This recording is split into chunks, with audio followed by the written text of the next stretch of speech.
Hi there! This is the Read Aloud recording for Lesson 4.07, Legacies. Andrew Jackson left a mixed legacy. Historians continue to debate his impact on the presidency, the nation, and its people.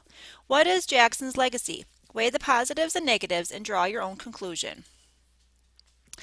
Okay, goals for this lesson. I believe we've read through those goals, so I'm not going to read through them again.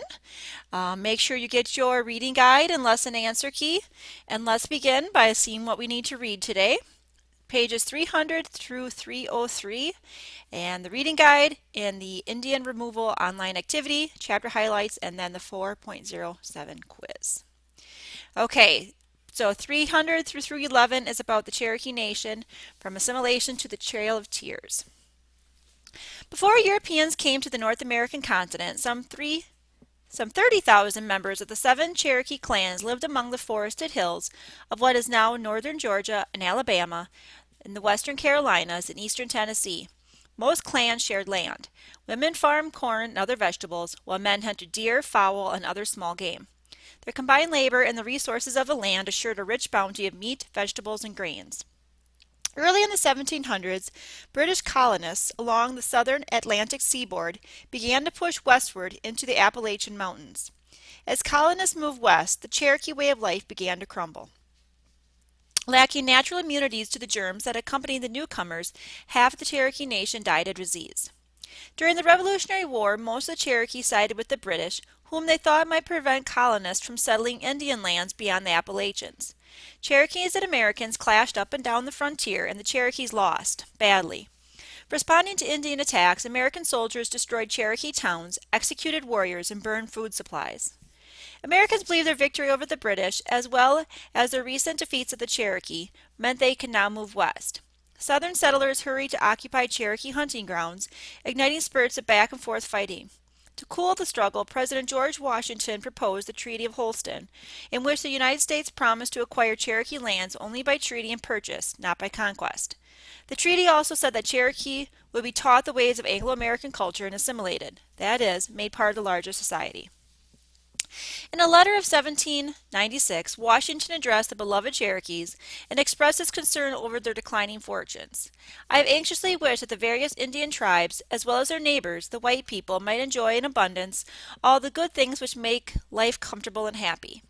Washington went on to describe the path I wish all the Indian nations to walk. Here is a Cherokee to raise livestock such as hogs, cattle, and sheep. He suggested they cultivate not just corn, but also wheat, flax, or cotton, which they could sell to the white people. He promised to provide cattle, sheep, farm tools, and looms. He proposed that men should take over farm work from the wives, and that women should turn to making clothes.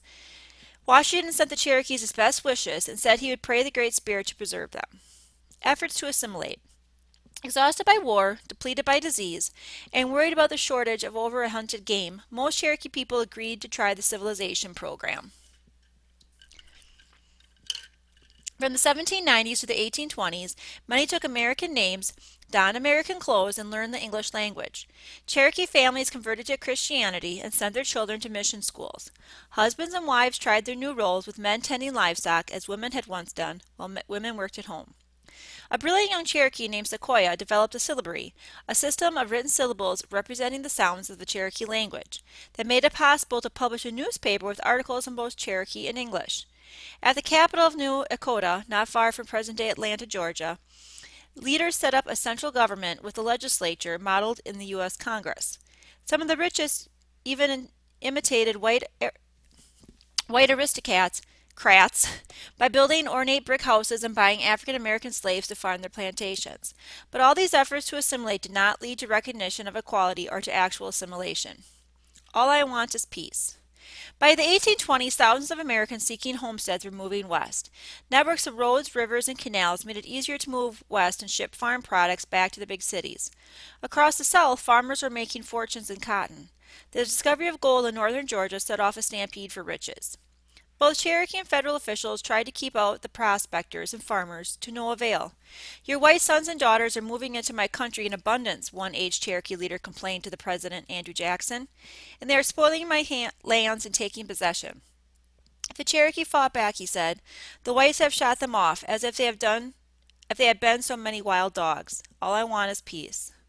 Jackson had won the White House in 1828 on a tie to Southern votes. Legislatures in Georgia thought the new president owed them a favor, so they immediately declared their state laws supreme over the Cherokee region. This conflicted with the existing U.S. government policy, which held that Native Americans were separate, sovereign peoples and that only the federal government had the right to negotiate with them. But Jackson let the Georgians have their way. The president pondered ways to stop the continuing strife between settlers and Indians. Jackson believed his countrymen feared Indians too much to ever accept them as fellow citizens. Nor did he consider it possible to keep swarming squatters off the Indian lands. If the Cherokee and other Native Americans were not to be gradually annihilated, Jackson concluded the only solution was to move them to the wilderness beyond the Mississippi River. He also resolved that if they would not voluntarily go west, they must be removed by force. Jackson's Indian Removal Act, proposed in 1829, set off a storm of opposition. The renowned senators Henry Clay and Daniel Webster, and even the former Indian fighter turned congressman Davy Crockett, said that Jackson's plan would reverse decades of American promises. The missionary Jeremiah Everts said the Indians had a perfect right to the continued and undisturbed possession of their ancestral lands. If forced to leave, they would abandon themselves to indolence, despondency, and finally to despair. Yet, like Jackson himself, even some friends of the Indians believed that if they refused to get out of the settlers' way, they would simply die out, like the vanished tribes of New England. Despite strong opposition, Congress passed the Indian Removal Act. As a last resort, the Cherokee turned to the courts. They won only a symbolic victory. They sued to stop Georgia's incursion, saying the state was violating their treaty-given right to run their own affairs. The U.S. Supreme Court agreed. Chief Justice John Marshall wrote that in the Cherokee lands, law of Georgia can have no force. But Georgia ignored the court, and Jackson refused to intervene. According to some reports, the president responded, "Well, John Marshall has made his decision. Now let him enforce it." The Trail of Tears. As Georgia politicians sold off Cherokee lands in a lottery, opinion among the Cherokee people divided. A small minority of Cherokee leaders argued there was no choice but to go west to the newly designated Indian Territory in what is now eastern Oklahoma. The majority, with brave, unconquered hearts, as an admiring white settler described them, stood firm with their leader John Ross, vowing never to leave. Undeterred, U.S. officials wrote a treaty by which the Cherokee would give up their homeland for $5 million. While Ross and his delegation were away in Washington, lobbying to keep their homeland, United States government representatives met secretly at New Echota with the minority group willing to leave their homeland. The federal officials convinced these leaders to sign the treaty. When Ross heard of the signing, he was enraged that a small faction would ignore the boycott of the entire Cherokee Council. He gathered over 15,000 signatures to protest the Treaty of New Echota. But the United States Senate ratified the treaty in 1836, the last year of Jackson's presidency, thus sealing the fate of the Cherokee people. Among the Cherokee, tradition assigned values to the 4 points of the compass. East meant victory, north meant trouble, south represented happiness and peace, while west, the direction of their forced relocation, meant destruction and death. Turning west, the Cherokee faced their future. The Treaty of New Echota gave the Cherokee little more than 2 years to leave. To prevent new outbreaks of violence, Jackson sent troops commanded by Brigadier General John Ellis Wool. He urged the heartsick Cherokee to leave before whites attacked them.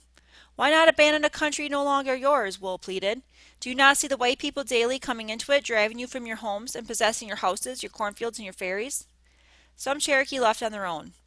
"It is mournful to see how these people go away," a missionary wrote. "Even the stoutest hearts melt into tears when they turn their faces toward the setting sun."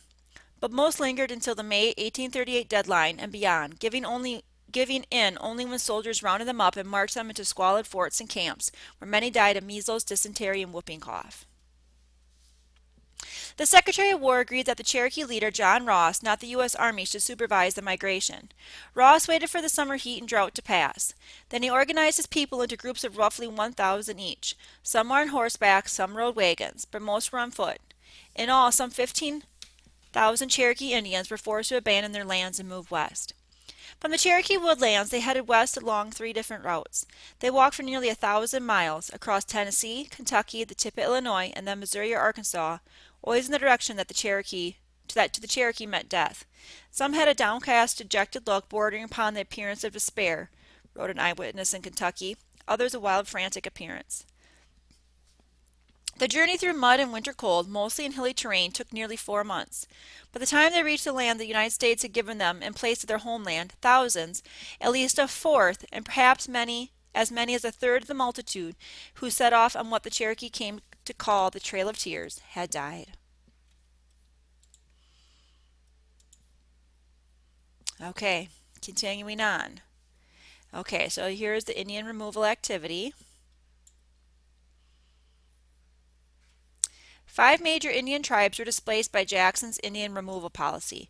In the next 5 screens, follow the path that each tribe traveled and identify the place where the tribes were forced to relocate. Okay, so we have the Sequoyah developed a written language.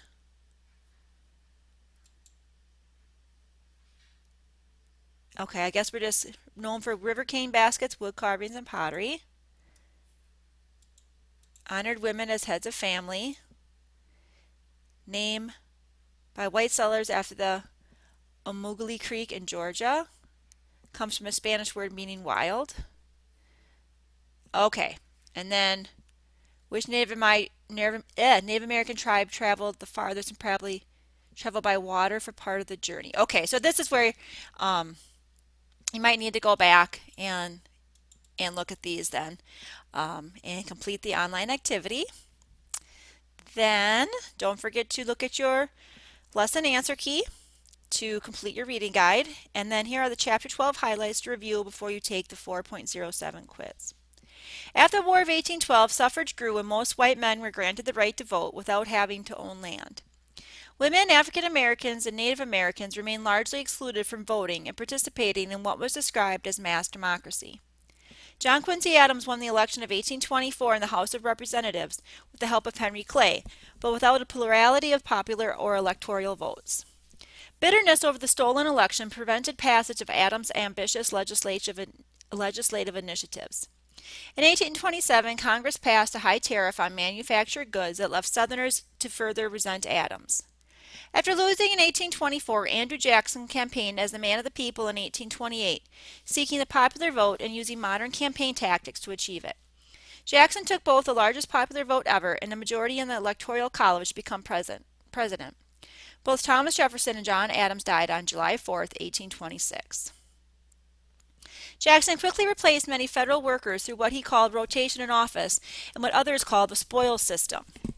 Two parties, Whigs and Democrats, squared off against each other over tariffs, the federal banking system, and federal funding for internal improvements. The nullification crisis, led by John C. Calhoun, raised the issue of whether individual states could decide that federal legislation was invalid. Jackson came down on the side of the Union. Andrew Jackson vetoed more legislation than any president before him, especially the Maysville Road Bill and the Second National Bank Charter. Jackson's support for Indian removal from their lands led to his disregard for Supreme Court rulings and then to the terrible Trail of Tears. Martin Van Buren succeeded Jackson as the nation experienced a fiscal and economic crisis during the Panic of 1837. Despite the Democrats' loss to Whig candidate William Henry Harrison in 1840, Jacksonian democracy prevailed and politics belonged to the people. And then don't forget to take the 407 quiz. Best of luck!